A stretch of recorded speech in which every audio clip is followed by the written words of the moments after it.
अतिथि महोदय, सम्मानित अतिथि, विशिष्ट अतिथि तथा अन्य आदरणीय जनों से निवेदन करते हैं कृपया अरुणाचल प्रदेश राज्य औद्योगिक और निवेश नीति 2020 का लोकार्पण करें। In line with the Make in India initiative of Government of India, the Arunachal Pradesh State Industrial and Investment Policy 2020 is to create and thus enabling business environment, thereby paving way for attracting greater private investment flows from both domestic and foreign investors to make Arunachal Pradesh a thriving industrial hub. आप सभी का बहुत बहुत धन्यवाद। Ladies and gentlemen, now inauguration of MLA apartments at Chimpu, Senior Officers Housing Project at Chimpu, Facade Lighting of Arunachal Pradesh Civil Secretariat Itanagar, Joram Koloriang Road of BRO, 0 to 20 km Lower Subansiri District, 256 Slice CT Scanner and Trims, Naharlagan, Interstate Truck Terminal near ISBT Lakey Village, Naharlagan, Foundation Stone Laying for Police Headquarters, Itanagar.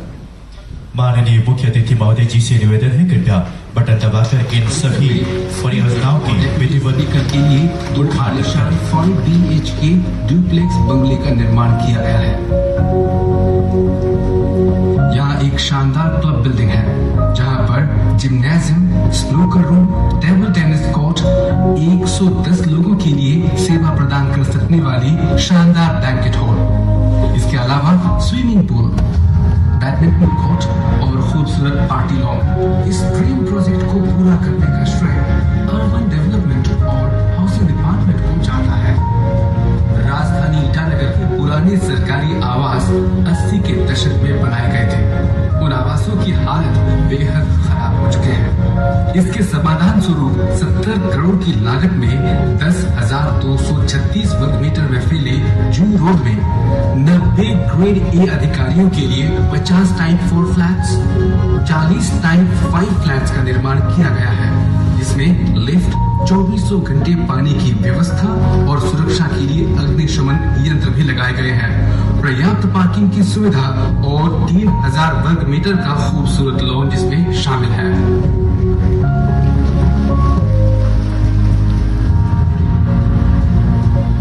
Arunachal Pradesh नागरिक सचिवालय में फसाद lighting का उद्घाटन।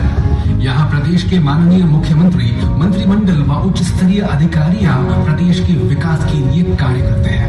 ये प्रदेश का सबसे महत्वपूर्ण भवन है। ये प्रदेश के नागरिकों का गौरव है और समर्पित प्रशासकों का कर्मभूमि।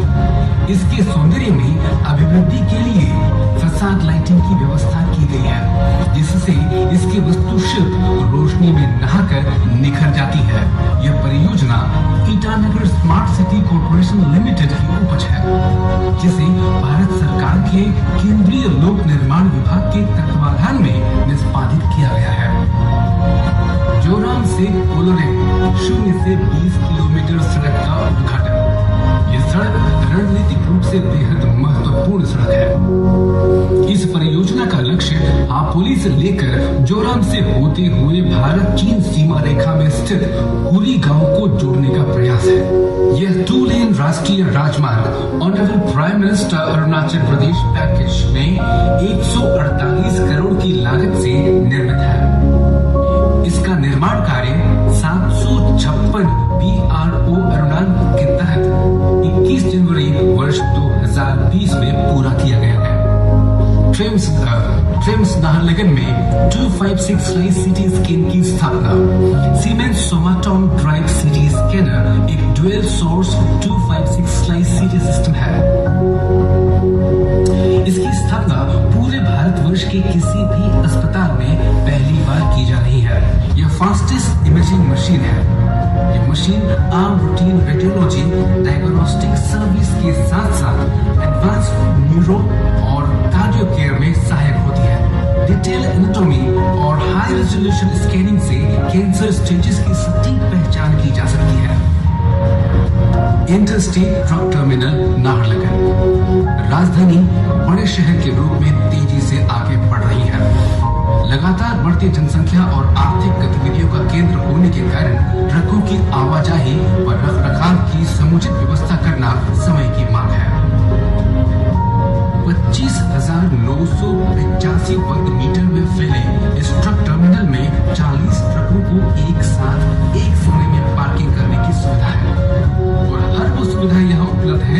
हिस्से, ट्रकों की बुकिंग से लेकर अनेक जरूरी सुविधाएं यहाँ मौजूद है। इस महत्वपूर्ण व्यवस्था की स्थापना प्रदेश सरकार के शहरी विकास तथा आवास विभाग ने की है। नई पुलिस मुख्यालय का शिलान्यास। नई पुलिस मुख्यालय 21,110 वर्ग मीटर में 2 चरणों में निर्माण किया जाएगा। पहले चरण में 11,335 वर्ग मीटर में 78.63 करोड़ की लागत से निर्माण किया जाएगा। पहले चरण के निर्माण कार्य संपूर्ण होने के बाद 161.84 करोड़ की लागत में 9,775 वर्ग मीटर में बनाया जाएगा। राजधानी ईटानगर में पुलिस मुख्यालय निर्माण का पहला चरण मार्च 2022 तक और दूसरा चरण मार्च 2025 तक पूरा किया जाएगा।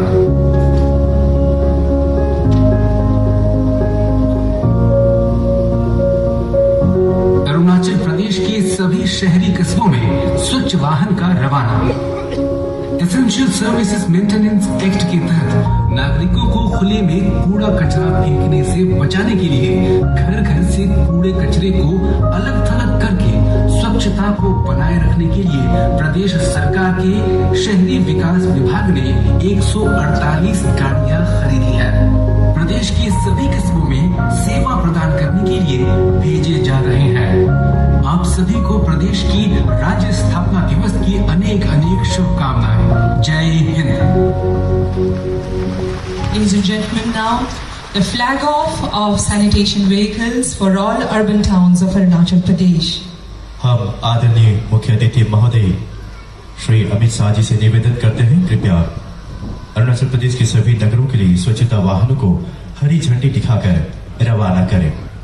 ये सभी वाहन पास ही के दोरजी खांडू कन्वेंशन हॉल के परिसर में खड़ी हैं और अब जैसा कि आप पीछे वाले बड़ी स्क्रीन में देख पा रहे हैं, हरी झंडी के दिखाते ही सभी गाड़ियां अब रवाना होती हुई। To comply the Essential Services Maintenance Act by the government of Arunachal Pradesh and to dissuade citizens from throwing garbage in open, door-to-door collection of garbage and segregation of waste at source is being implemented in order to overcome the shortage of sanitation vehicles in urban towns of Arunachal Pradesh with segregation facilities. The Department of Urban Development, Government of Arunachal Pradesh has procured a total of 148 numbers of sanitation vehicles. बहुत बहुत धन्यवाद। दिव्य सज्जनों, आज राज्य स्थापना दिवस के शुभ अवसर पर पूरा अरुणाचल हर्षोल्लास में डूबा हुआ है और आज इस विशेष अवसर पर हमारे बीच मंच पर विराजमान सभी आदरणीय जनों के समक्ष यहाँ के जन अपनी खुशी का इजहार करेंगे कुछ बहुत ही खूबसूरत नृत्यों के साथ। आपके समक्ष प्रस्तुत बहुत ही आकर्षक सांस्कृतिक कार्यक्रम।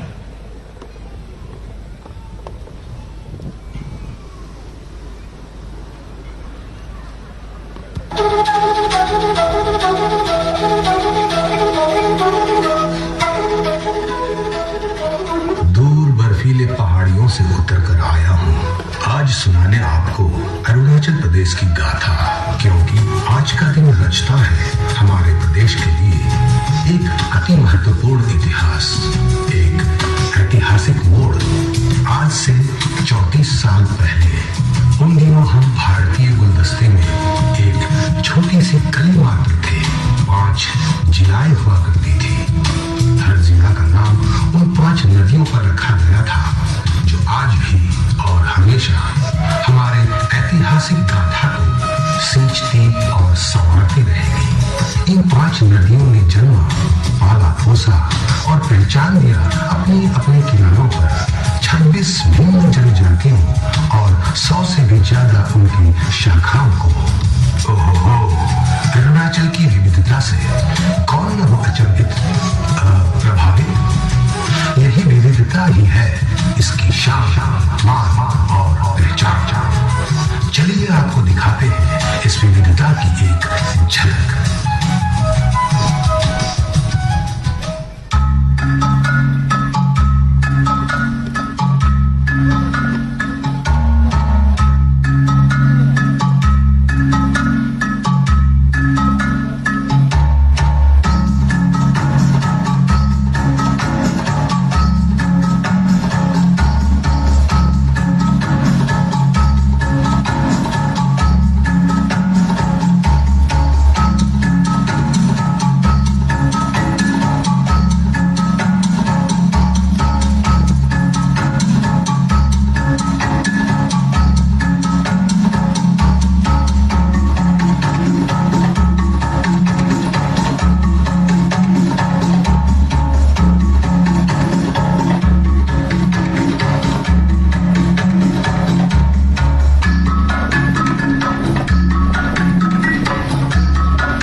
ज्यादा गर्व करते हैं हम अपनी एकता पर।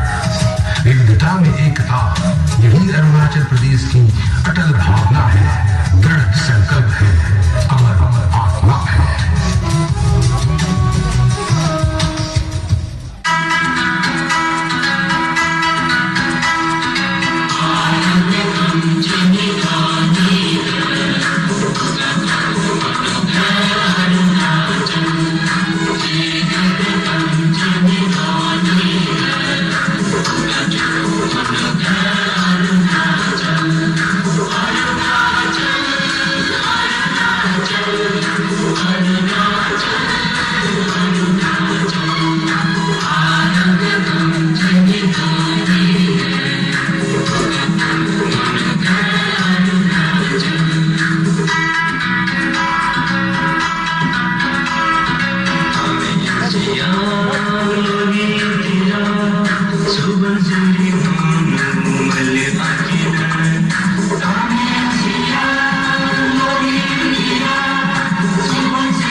झूमता गाता अरुणाचल प्रदेश और अब आपके समक्ष आदि कल्चरल ग्रुप के द्वारा वार डांस प्रस्तुत करता हूँ। युद्ध कला पर आधारित एक बहुत ही जोशीला नृत्य, जिसे पुराने समय में अपने प्रतिद्वंदियों के साथ लड़ाई के मैदान में जाने से पहले इस तरह से उत्साहवर्धक नृत्यों का प्रदर्शन होता था।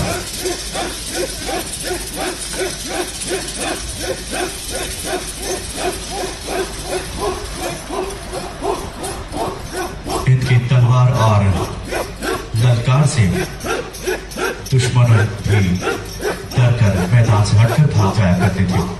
इसी का बहुत ही बेहतरीन प्रदर्शन आदि कल्चरल ग्रुप के द्वारा आदि टापू वार डांस।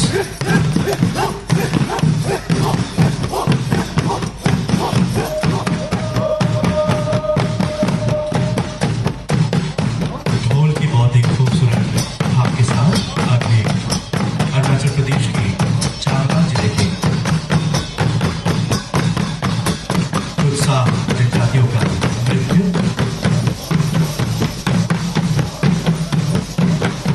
अपने पवित्र पर्व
अब हम अरुणाचल प्रदेश राज्य स्थापना दिवस के मुख्य अतिथि आदरणीय केंद्रीय गृह मंत्री श्री अमित शाह जी से निवेदन करते हैं, कृपया अपने आशीर्वचनों से हमें आह्लादित करें। माननीय गृह मंत्री महोदय। Address by the Chief Guest.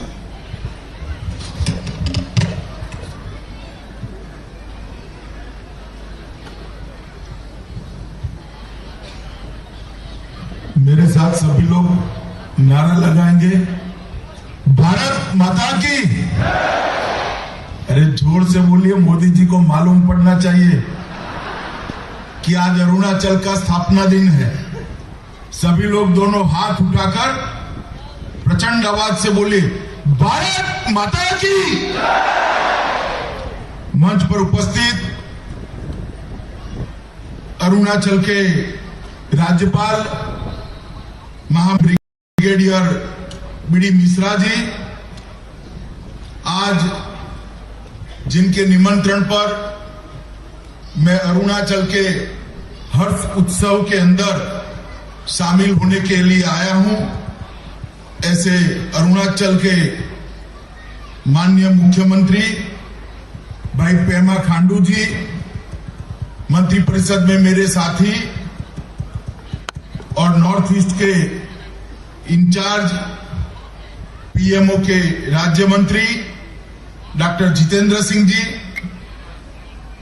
मंत्रिपरिषद में मेरे साथी अरुणाचल के ही हमारे भाजपा के वरिष्ठ नेता भाई किरण रिजिजू जी, नेडा के अध्यक्ष और असम के वित्त मंत्री भाई हेमंत विश्व शर्मा जी, यहीं से चुनकर आए हमारे दूसरे सांसद और भारतीय जनता पार्टी के भूतपूर्व प्रदेश अध्यक्ष तपीर गांव जी, हमारे माननीय उप मुख्यमंत्री श्री चौनामेन जी, यहां पर उपस्थित राज्यसभा के सदस्य महोदय, सारे मंत्रिपरिषद के सदस्य, सारे विधायकगण और अरुणाचल के कोने कोने से आए प्यारे भाइयों और बहनों, आप सभी को मेरा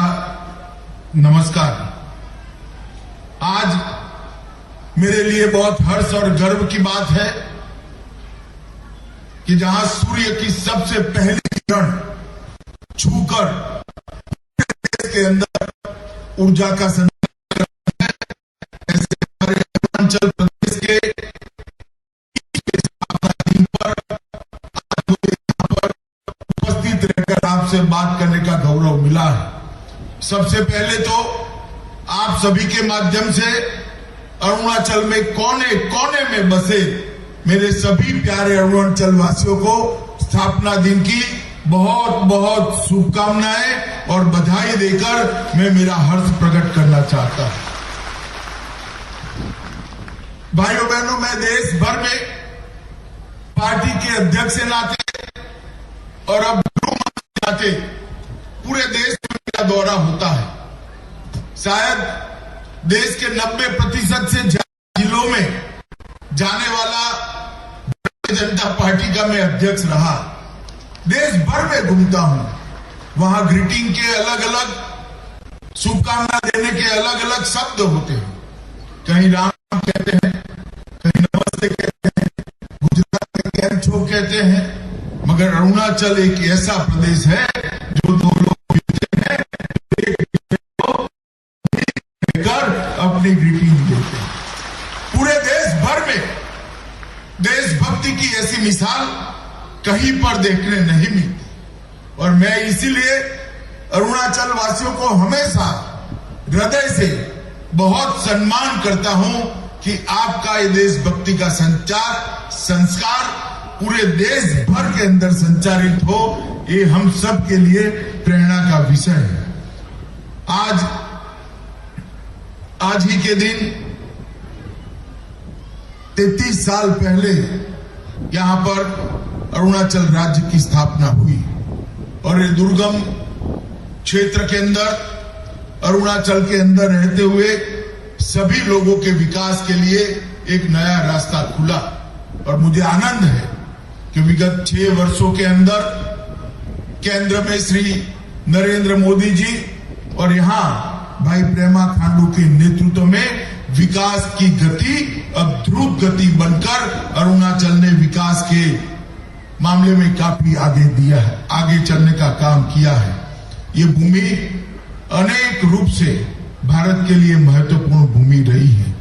आज इस अवसर पर अरुणाचल प्रदेश राज्य औद्योगिक निवेश नीति 2020 उसका एक लोकार्पण हुआ है। मैं आशा करता हूं कि इस नीति के तहत अरुणाचल विकास के रास्ते पर और इन्वेस्टमेंट के क्षेत्र में भी बहुत आगे बढ़ेगा। 2024 तक 5 ट्रिलियन इकोनॉमी का जो लक्ष्य हमारे प्रधानमंत्री जी ने रखा है, इसको पार करने में अरुणाचल अपना योगदान जरूर देगा। चिंपू ईटानगर में विधानसभा सदस्यों के लिए 140 करोड़ की लागत से नए अपार्टमेंट, वरिष्ठ अधिकारियों के लिए आवास परिषद, नहरा लागून में अंतर्राज्यीय ट्रक टर्मिनल, कचरे उठाने की व्यवस्था, अनेक विविध नई योजनाएं आज यहां से शुरू हुई है। इसके लिए सभी अरुणाचल वासियों को मैं हृदय से बधाई और शुभकामना देता हूं। वैसे तो नॉर्थ ईस्ट भारत के लिए हमेशा से बड़ा महत्वपूर्ण प्रदेश रहा है। ये दुर्गम क्षेत्र के अंदर बसती जनजातियां भारतीय संस्कृति के लिए एक श्रृंगार से कम नहीं है। भारत की संस्कृति नॉर्थ ईस्ट के ट्राइब्स की संस्कृति के बगैर अधूरी ही नहीं, अपंग भी है। जब तक ये नॉर्थ ईस्ट का समृद्ध सांस्कृतिक वारसा भारत की संस्कृति में नहीं मिलता है, कभी भारत परिपूर्ण नहीं होता है। परंतु मैं एक बात मेरे अनुभव और मन से बताना चाहता हूं कि पहले 2014 के पहले नॉर्थ ईस्ट भारत के साथ भौगोलिक रूप से जुड़ा हुआ था, शासकीय रूप से जुड़ा हुआ था। नरेंद्र मोदी जी के प्रधानमंत्री बनने के बाद नॉर्थ ईस्ट जुड़ा हुआ है और आज नॉर्थ ईस्ट और भारत के बीच में कोई अंतर नहीं रहा है। संपूर्ण भारतवासी मानते हैं कि नॉर्थ ईस्ट का विकास, नॉर्थ ईस्ट का आगे बढ़ना, नॉर्थ ईस्ट के नागरिकों का कल्याण, ये न केवल नॉर्थ ईस्ट समग्र देश की जिम्मेदारी है। और आज पूरा देश नॉर्थ ईस्ट मानता है कि पूरे देश के बड़े सीमा क्षेत्र का सुरक्षा और यहाँ पर भारतीयता की पहचान ये नॉर्थ ईस्ट के हर नागरिक की जिम्मेदारी है। बहुत साल पहले से ये हो जाना चाहिए था, मगर ये नहीं हो पाया क्योंकि नॉर्थ ईस्ट को सिर्फ यहां से सांसद ले जाना, सरकार बनने में मदद लेना, यहां सरकारें बनाना, बिगाड़ना, इसके लिए ही आगे पर देखा जाता था। मोदी जी के प्रधानमंत्री बनने के बाद मोदी जी ने नॉर्थ ईस्ट को समस्या मुक्त करने के लिए, नॉर्थ ईस्ट को विकसित क्षेत्र बनाने के लिए, नॉर्थ ईस्ट को देश की सीमावर्ती क्षेत्र के लिए अभेद दीवार बनाने के लिए और नॉर्थ ईस्ट की संस्कृति को भारत की संस्कृति का एक सौंदर्यवान सुंदर हिस्सा बनाने के लिए इन्होंने इनिशिएटिव लेने की शुरुआत की और 5 ही साल के कालखंड के अंदर भारत के साथ जुड़ाव की ये प्रक्रिया बहुत तेजी से आगे बढ़ी है। मित्रों, आजादी के बाद पहली नॉर्थ ईस्ट का दौरा 30 बार नहीं किया। नरेंद्र मोदी जी ने 5 साल के अंदर 30 बार नॉर्थ ईस्ट वो आए हैं।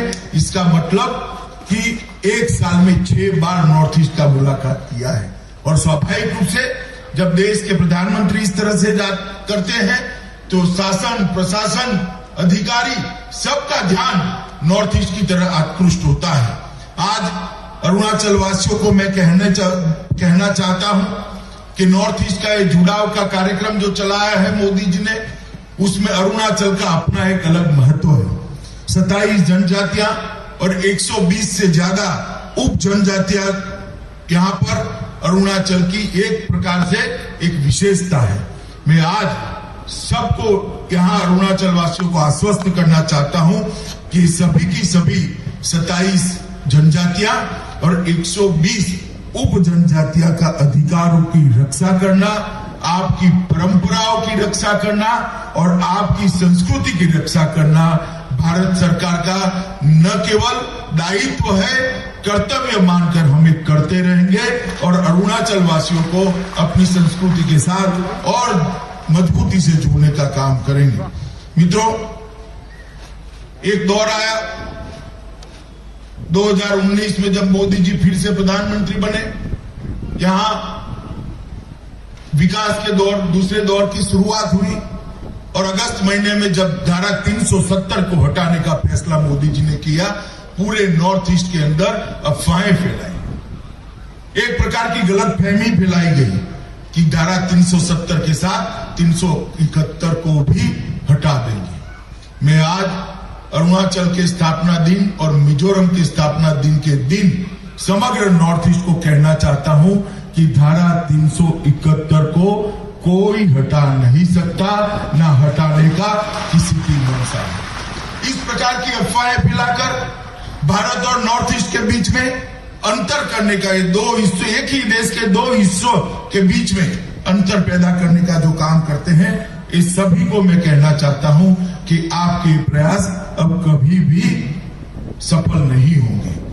पूर्वोत्तर को हम समग्र दृष्टि से विचार करें तो क्षेत्रवाद और अलगाववाद से ऊपर उठकर डोनर मंत्रालय, NEC, act east policy, roster प्रवास और एनईआरएलपी के माध्यम से पूरे नॉर्थ ईस्ट के विकास में बहुत तेजी से गति लाने का काम नरेंद्र मोदी सरकार ने किया है और इसी का कारण है कि आज पहले पूर्वोत्तर उग्रवाद, घुसपैठ, ब्लॉकेड्स, ड्रग्स, आर्म ट्रैफिकिंग, भ्रष्टाचार और जातीय तनाव से जाना जाता था और अब आज हमारा उत्तर पूर्व, हमारा north east connectivity, infrastructure, sports, act east नीति और जैविक खेती के कारण पूरे विश्व के अंदर जाना जाता है। ये बहुत बड़ा बदलाव हुआ है।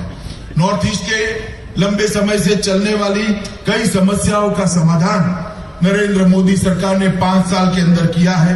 Bangladesh land boundary agreement, Manipur के ब्लॉकेड को हमेशा के लिए समाप्त करना, ब्रू रियांग जनजाति के 1 लाख से ज्यादा लोगों को स्थायी समाधान ढूंढकर गौरवपूर्वक जीवन जीने के लिए उनको एक नया रास्ता दिखाना, बोडो समझौते के माध्यम से 1500 करोड़ से ज्यादा खर्च कर बोडो जनजाति की सभी समस्याओं का समाधान कर उनको मुख्य प्रवाह में लाना और 8 से ज्यादा उग्रवादी गुटों ने 644 से ज्यादा कैडर के साथ आत्मसमर्पण कर नॉर्थ ईस्ट की शांति के रास्ता प्रशस्त करने का काम केवल 5 साल के समय के अंदर किया है। ये मोदी जी की नॉर्थ ईस्ट के प्रति आग्रह के साथ शांति और विकास की जो नीति है, इसी का परिचायक है। सुरक्षा और सीमा क्षेत्र के अंदर मोदी जी के नेतृत्व में सरकार ने अरुणाचल के अंदर एक नई पहल की है। आईटीबीपी सीमा चौकियों, आईटीबीपी के क्षेत्रीय और सीमा मुख्यालय को बनाना, एनडीआरएफ बटालियन का मुख्यालय बनाना, ढेर सारी चीजें सुरक्षा के लिए भी की गई है। इसके बहुत डिटेल में मैं नहीं जाना चाहता, परंतु मैं नॉर्थ ईस्ट के विकास के लिए जरूर कहना चाहता हूं। 14वें वित्त आयोग में जो मोदी जी के समय में आया, 13वें वित्त आयोग से लगभग 251% वृद्धि नॉर्थ ईस्ट के विकास के बजट के अंदर करी है। जब कांग्रेस का शासन था, 13वें वित्त आयोग में 89,168 करोड़ मिलते थे। 14वें वित्त आयोग में मोदी जी के शासन के अंदर 89,000 से बढ़कर 3,13,375 करोड़ रुपया हमने देने का काम किया है। केंद्रीय बजट के अंदर भी 24% की वृद्धि की है। डोनर मंत्रालय के बजट में 65% की वृद्धि की है। 5 वर्ष में एनईसी के द्वारा 3519 करोड़ की लागत से 477 नए प्रोजेक्ट नॉर्थ ईस्ट के अंदर चालू किया गया है। हाल ही में हमने एक निर्णय किया है कि एनईसी का जो बजट है उसमें से 33% बजट जो गांव विकास की दृष्टि से पिछड़ गए हैं, जहां पर अभी भी बिजली नहीं पहुंची है, शौचालय नहीं पहुंचा है, गैस नहीं पहुंचा है, रास्ता नहीं पहुंचा है, वो गांव के विकास के लिए हम आवंटित करेंगे। राष्ट्रीय बांस मिशन आने वाले दिनों में नॉर्थ ईस्ट के विकास का एक बहुत बड़ा जरिया बनने वाला है। पिछले 3 वर्षों में लगभग 32,000 करोड़ के निवेश के साथ 3800 किलोमीटर से अधिक नेशनल हाईवे को स्वीकृत किया गया है और उसमें से 1200 किलोमीटर का निर्माण कार्य पूरा कर दिया गया है। 900 किलोमीटर रेलवे को ब्रॉड गेज के अंदर परिवर्तित कर दिया गया है। अगरतला और दिल्ली के बीच में त्रिपुरा सुंदरी एक्सप्रेस शुरू की गई है और मैं आपको भरोसा दिलाना चाहता हूं समग्र नॉर्थ ईस्ट वालों को कि 2020-21 से पहले अरुणाचल समेत नॉर्थ ईस्ट की सभी राजधानियां एयर कनेक्टिविटी और रोड कनेक्टिविटी से जुड़ जाएगी। यहाँ का भी एयरपोर्ट बनने की शुरुआत हो चुकी है। असम के अंदर लगभग 5 किलोमीटर लंबे बोगीबिल पुल का उद्घाटन 2018 में हुआ। वो अपने आप में एक इंजीनियरिंग साहस है। लगभग 2480 किलोमीटर ट्रांसमिशन लाइन की शुरुआत हुई है। अनेक संस्थाओं को यहाँ पर लाने का काम किया है। गुवाहाटी विश्वविद्यालय में ब्रह्मपुत्र अध्ययन केंद्र, डॉक्टर बरुआ कैंसर संस्थान, एनईसी ने पूरे देश के पूर्वोत्तर छात्रों के लिए एक निवास छात्रावासों का निर्माण शुरू किया। नई दिल्ली में उत्तर पूर्वी सांस्कृतिक और आसूचना केंद्र शुरू किया। मणिपुर में स्पोर्ट यूनिवर्सिटी और आईआईटी गुवाहाटी के अंदर शुरू करने का काम किया है। मित्रों, इसके साथ साथ अरुणाचल प्रदेश के लिए भी नरेंद्र मोदी सरकार ने ढेर सारे काम किए हैं। सिर्फ अरुणाचल प्रदेश के विकास के लिए 50,000 करोड़ रुपया से ज्यादा रोड की शुरुआत नरेंद्र मोदी सरकार ने करने का काम किया है। 50,000 करोड़। मैं उसको साल के हिसाब से देखूं तो 25 साल में 47,000 करोड़ रुपया खर्च हुआ था, 47,000 करोड़ रुपीस। और ये 5 साल के अंदर 47,000 करोड़ के सामने, 25 साल के 47,000 करोड़ के सामने 50,000 करोड़ रुपए की राशि अरुणाचल के सिर्फ रोड के विकास के लिए खर्च की जाएगी। राज्य में उत्तर पूर्वी राज्यों की त्वरित सड़क योजना के तहत 711 किलोमीटर यहाँ पर बनने वाला है। 1560 किलोमीटर लंबी ट्रांस अरुणाचल हाईवे परियोजना कर्णुबुरी से पश्चिम में तवांग तक जाने वाली है। तवांग से तिरप तक 2000 किलोमीटर का अरुणाचल फ्रंटियर हाईवे बनने वाला है। ऐसी ढेर सारी योजनाएं हाथ में ली गई है। नाहरलगुन में पहला रेलवे स्टेशन बनने के बाद अरुणाचल प्रदेश को देश के रेलवे के मानचित्र पर लाने का काम नरेंद्र मोदी सरकार ने किया है और 3 रेल लाइनों के लिए हम संभावना तलाश रहे हैं। भालुकपोंग से तेंगा से होकर तवांग तक, लिकाबाली से बेम होकर रुक्सिन तक, परशुराम कुंड से होते हुए तेजू और रुपाई तक की रेल लाइन की भी हम संभावना तलाश कर रहे हैं। उसको भी जल्द ही नरेंद्र मोदी सरकार शुरू करने जा रही है। देश के हवाई नक्शे में अरुणाचल प्रदेश को लाने के लिए हालोंगोई हवाई अड्डे का निर्माण कर दिया गया है, जिसकी मोदी जी ने भूमि पूजन कर दिया था, जो पिछले 12 सालों से अटका हुआ था। प्रधानमंत्री ग्राम सड़क योजना के तहत रिकॉर्ड संख्या में सड़कों और पुलों को मंजूरी दी गई है। राज्य में उच्च शिक्षा को बढ़ावा देने के लिए आईआईटी के स्थायी कैंपस की स्थापना लगभग 430 करोड़ की लागत से यहाँ पर हम करने वाले हैं। अर्बन डेवलपमेंट के क्षेत्र में पासीघाट और ईटानगर को स्मार्ट शहर के रूप में विकसित करने का काम भारतीय जनता पार्टी की सरकार ने किया है और सिर्फ अरुणाचल वासियों के लिए डीडी अरुण प्रभा, एक दूरदर्शन की टीवी की अलग चैनल चालू कर अरुणाचल वासियों का हमने स्वप्न भी पूरा करने का काम किया है। ईटानगर में कला अनुसंधान संस्थान 28 करोड़ के रुपए से मंजूर किया है। एक और नरेंद्र मोदी जी की केंद्र सरकार अरुणाचल के विकास के लिए समर्पित है और दिन रात अहरनिश काम कर रही है। और दूसरी ओर हमारे युवा मुख्यमंत्री और मेरे मित्र पेमा खांडू के नेतृत्व में अरुणाचल सरकार भी नरेंद्र मोदी सरकार के कंधे से कंधे मिलाकर आगे बढ़ रही है। पेमा खांडू के नेतृत्व में राज्य सरकार में सड़क कनेक्टिविटी पर सुधार में विशेष ध्यान दिया गया है। मुख्यमंत्री समग्र राज्य सड़क योजना 2019 से 24 के तहत राज्य की 5 वर्ष की सड़क योजना की संकल्पना पहली बार की जाएगी।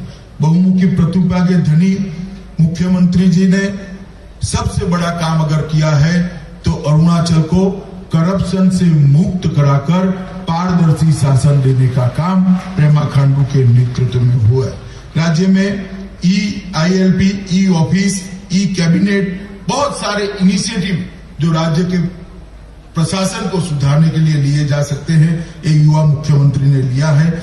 महत्वाकांक्षी जिले परियोजना के अंतर्गत नामसाई जिले के विकास में सराहनीय प्रदर्शन किया गया है और सभी जिलों को वो पूर्ण प्रेरणा देने का काम करेगा।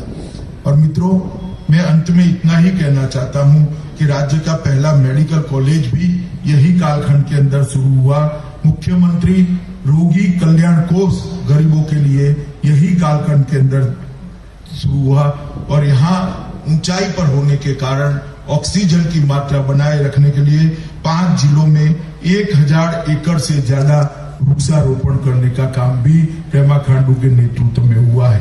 अंत में मैं इतना ही कहना चाहता हूं, नरेंद्र मोदी जी पूरे नॉर्थ ईस्ट को समस्या मुक्त बनाना चाहते हैं।